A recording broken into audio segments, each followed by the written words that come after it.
Good morning, afternoon, and evening, people of the internet. This is yet another thrilling edition of the Hardline According to Stonefruit. As usual, this transmission will be accompanied by an essay at stonefruit.substack.com. The catastrophic and omnipresent homelessness crisis is only the most public and glaring piece of evidence that the government doesn't give a shit about us and never will. As the American government continues to collapse in a free fall, they remain staunchly and profoundly committed to providing the people with nothing whatsoever, ever.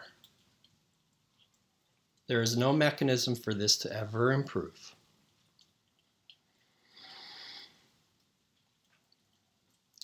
The most pathetic part is that the people seem to have an apparently bottomless capacity to eat shit and never rebel.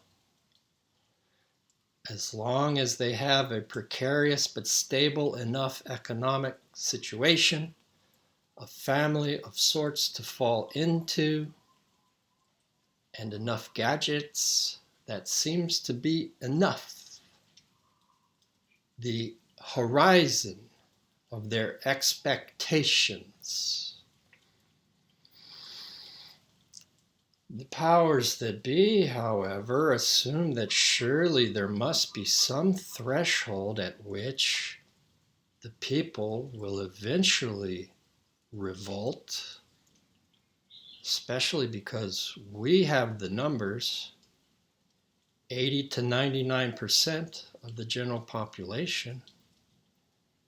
To that end, they have established an utterly rapacious and totally unaccountable militarized police state whose forces will never lose qualified immunity or ever face any meaningful consequences whatsoever. They have established an omniscient, seamless surveillance state.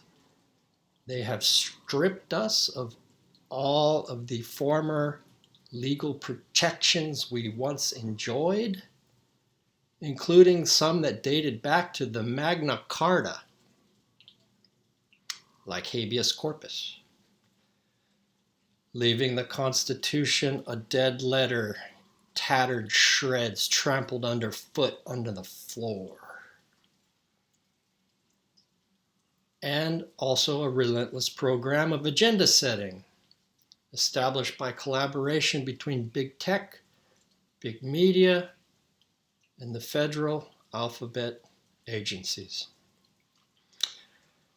The progressive aspirations of the New Deal and Great Society were definitively strangled by the neoliberal economics of Thatcher and Reagan in the 80s and taken up by the Democratic Leadership Council and the Clinton administration in the 1990s. The Bush administration acolytes and philosophy of hypermilitarism and Leo Strauss's twisted version of the Platonic noble lie were made thoroughly bipartisan by the Obama administration. In fact, the Obama administration's 2008 campaign won Advertising Age's annual award, beating out the likes of Benetton, which relied on a similar marketing strategy based on multiculturalism.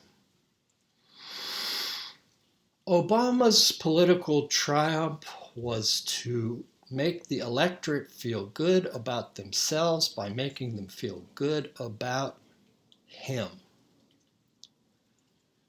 This stunningly vacuous victory of identity politics camouflaged an administration of hideous neoliberal, neoconservative, finance, capital, corporatists, militarists, almost entirely filled by a single email from the CEO of Citibank.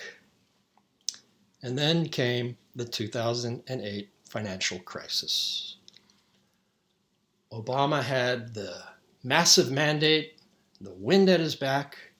He could have taken the bankers out behind the woodshed and created a banking system that worked for the people instead of the investors. But he didn't. And the rest is history. Millions of people lost their homes. The primary mechanism for intergenerational wealth transfer for the middle class was decimated. And now the hedge funds are moving very aggressively into residential property to keep us a nation of renters forever.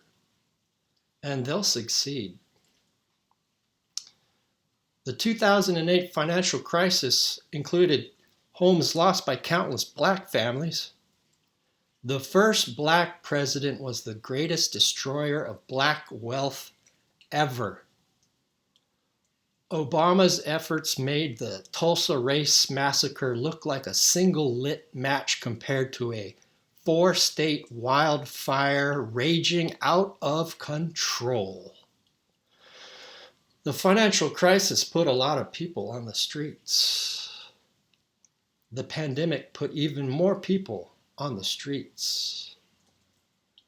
The pandemic response was yet another cardinal lesson, proving to us yet again that the government doesn't give a shit about us and never will. They couldn't even give us Medicare for all in the middle of a pandemic. And now we are led by an administration that represents a decisive triumph over the last gasp of any hope for progressive possibilities at all, represented by the Bernie movement, utilizing the same formula perfected by Obama, that of identity politics, camouflaging an utterly ghoulish rule by the most systematically, viciously, voraciously, profoundly, and inconceivably venal, callous, craven, greedy, remorseless, stupid, warmongering, finance capitalists. The fundamental tension in American society today is between an electorate with a seemingly bottomless capacity to eat shit and a government collapsing into free fall that nevertheless still possesses a diverse array of cruel weapons. These include the cops, local, state, and national, the surveillance state, the loss of our former legal protections, and narrative control, mediated by big tech, big media, and intelligence. These weapons are operational and cocked and loaded in case they need to go to scale. They are completely at the disposal of the military, industrial, congressional, intelligence, media, academic, think tank complex. This vaunted and prestigious coterie, who went to the best schools and know all of the right people, are the 0.99% that serve as technocrats for the 0.01% that really rule the world.